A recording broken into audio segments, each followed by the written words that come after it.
Har Har Mahadev, Har Har Mahadev, Har Har Mahadev. Welcome to পিয়ালির mini blog. আজকের দিনটা হচ্ছে শ্রাবণ মাসের প্রথম সোমবার।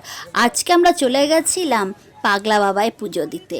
আমি প্রত্যেক বছরই প্রথম সোমবারে পাগলা বাবায় পুজো দিতে চলে যাই। আমি বিয়ের আগে যেতাম আমার মায়ের সাথে। বিয়ের পর আমি আর আপনাদের দাদা ভাই, আমি আর আমার হাজব্যান্ড দুজনেই চলে যাই। প্রত্যেক বছর সকাল সকাল ভোরবেলা 6টা নাগাদ বেরিয়ে যাই আমরা পুজো দিতে। আজকে যেতে একটু দেরি হয়েছে, আজকে প্রায় 8টা বেজে গেছে যেতে, কিন্তু গিয়েও দেখি আজকে বেশি ভিড় হয়নি, সেভাবে লাইন পড়েনি। অন্যবার প্রচুর লাইন পড়ে, আজকে সেভাবে লাইন পড়েনি। যেহেতু অনেকগুলো জায়গা করেছিল, তাই সব জায়গা দিয়ে ঢোকাচ্ছিল মন্দিরের ভেতর, তাই অত ভিড় হয়নি। দেখুন এদিকে পাগলা বাবা মানে আমাদের ভোলে বাবার মাথায় সবাই জল ঢালছে। ভোলে বাবার ওখানে জল ঢালছিল একজন, মানে ভিড় করে যখন সবাই জল ঢালছিল, জল ঢালা হয়ে গেলে সুন্দরভাবে ওখানে যারা দাঁড়িয়ে আছে তাদেরকে সরিয়ে আবার পরে গ্রুপকে ঢোকাচ্ছে সুন্দরভাবে জল ঢালার জন্য। এইটা কতক্ষণ থাকবে আমি জানি না, যত বেলা বাড়বে তত হয়তো আরও ভিড় বাড়বে, তত হয়তো এত ভালোভাবে সবাই, এত সুন্দরভাবে সবাই জল ঢালতে পারবে কিনা জানি না। আমি তো প্রত্যেক বছর যখন যাই ভেতরে, কিন্তু আমি কখনো ভিডিও করতে পারি না, ফটো তুলতে পারি না, এত ভিড় থাকে। কিন্তু এই বছর বাবার কৃপায় আমি কিন্তু ফটো তুলতে পেরেছি, ভিডিও করতে পেরেছি, তাতে কোনো অসুবিধা হয়নি। আর এখানে আমি দেখুন, আমি নমস্কার করছি আর নন্দী মহারাজের কাছে আমার অনেক কথাগুলো বললাম। আর আপনাদের দাদাভাই বলছে এবার রাখো, কত আর কথা বলবে, তুমি কি অনেক বড় হিস্ট্রি লিখে এনেছিলে, অনেক বড় গল্প লিখে এনেছিলে যে বলেই যাচ্ছ, এবার বন্ধ করো। তোমার কি বলা শেষ হচ্ছে না? কত গল্প হয়ে যায় এর মধ্যে, এত গল্প কোথায় পাও, বলেই যাচ্ছ।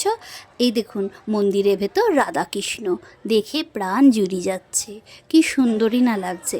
আর একটু যেতে ওখানে আমাদের বড় মা, মানে আমাদের সকলের সোনা মাকে দেখুন, দেখলেই কত ভালো লাগবে। এত সুন্দর লাগছে সোনামাকে দেখতে, কি বলবো। দেখুন দেখা যাচ্ছে। আর আমি সোনামাকে এখানে বড় মা বলে দিলাম, আপনারা কিন্তু কেউ কিছু বলবেন না, মনে রাখবেন যেই বড় মা তিনিই কিন্তু সোনামা। আর সোনামা বড় মা সব এক। আপনারা কিন্তু আমাকে এখানে উল্টোপাল্টা কথা একদম বলবেন না, কিছু বলার আগে কিন্তু ভেবে চিন্তে নেবেন। সব মা সোনামা আর বড় মা কিন্তু এক। আর দেখুন মন্দিরের চারপাশটা আমি ঘুরিয়ে ঘুরিয়ে দেখাচ্ছি, সুন্দরই না লাগছে চারপাশটা। আর এদিকে দেখুন সবাই প্রদীপ জ্বালাচ্ছে, ধূপকাঠি জ্বালাচ্ছে। আর এখানে হচ্ছে ওই বলি দেওয়ার জায়গা, এত সুন্দর, ওখানেও সবাই পুজো দিচ্ছে। আর এক্ষুনি দেখুন আমরা কোথায় যাচ্ছি, দেখলেই অবাক হয়ে যাবেন। আমরা চলে গেলাম জয় জয় বজরংবলী, জয় জয় বজরংবলী, জয় জয় বজরংবলী। সবারকে সুন্দরভাবে রেখো, সবাই সংকট মোচন করো বাবা, তুমি তো সংকট মোচন। খুব ভালো লাগলো আজকের দিনটা, মানে সকালটা এত সুন্দর শুরু হলো, ঠাকুরের কাছে প্রার্থনা করি পুরো দিনটা যেন এত সুন্দর যায়।